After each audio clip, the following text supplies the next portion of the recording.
वैसे हमने महाभारत, रामायण देखा ही होगा, लेकिन क्या आपको याद है कि द्रौपदी ने आखिर क्यों और कैसा श्राप दिया था कुत्तों को, जिसकी सजा आज तक ये भुगत रहे हैं?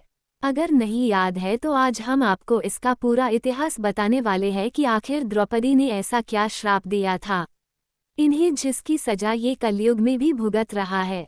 आज हम आपको इस बारे में एक रोचक कहानी बताने जा रहे हैं जिसके बारे में शायद ही किसी को पता हो।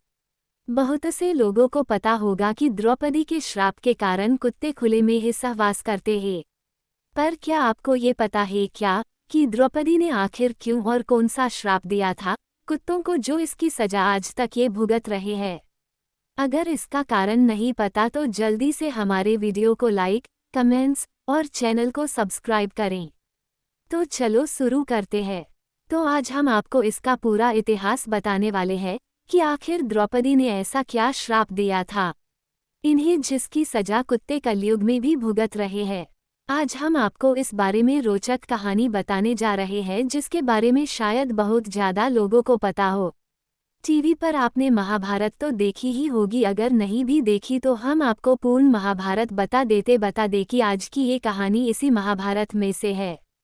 कहानी की शुरुआत द्रौपदी विवाह से होती है। अर्जुन द्रौपदी से विवाह कर उन्हें अपने घर लाए तो मां कुंती ने अनजाने में ये कह दिया था कि जो भी वो लाया है उसे सभी भाई बराबर में बांटकर उसका उपयोग करेंगे, और इसी वजह से पांचों भाइयों को द्रौपदी से विवाह करना पड़ा था।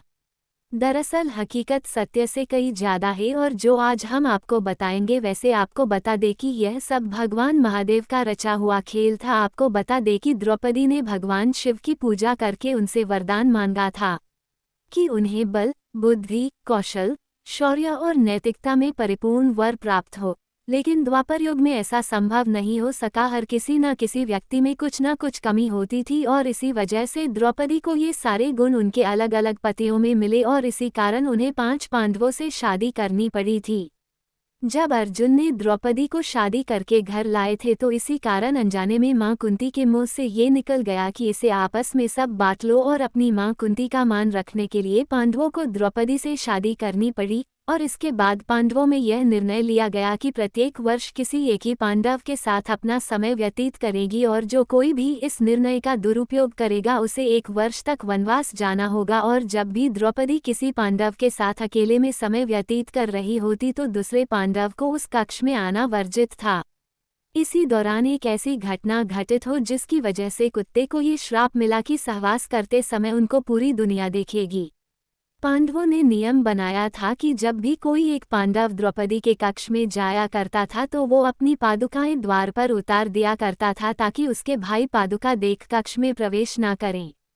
परंतु एक बार जब अर्जुन अपनी पादुका प्रवेश द्वार के बाहर उतार द्रौपदी के संग प्रेम प्रसंग में लीन थे, तभी द्वार पर एक कुत्ता आया और खेल खेल में उस कुत्ते ने उस अर्जुन की पादुका उठा ली और उसे लेकर वो पास के जंगल में जाकर उसके साथ खेलने लगा। उसी दौरान भीम अपने कक्ष की ओर प्रस्थान कर रहे थे। उन्होंने देखा कि द्रौपदी के कक्ष के बाहर कोई पादुकाएं नहीं है, और वो द्रौपदी के कक्ष में प्रवेश कर गए। इस तरह से भीम को अपने कक्ष में देखकर काफी द्रौपदी शर्मिंदा हो गई और बहुत ही क्रोधित होते हुए उसने भीम से कहा कि उसने कक्ष में प्रवेश कैसे किया जबकि अर्जुन उनके कक्ष में है। इस पर भीम ने बताया कि बाहर कोई पादुका द्वार पर नहीं रखी है। दोनों भाई कक्ष के बाहर और उन्होंने पादुकाओं को खोजना शुरू कर दिया।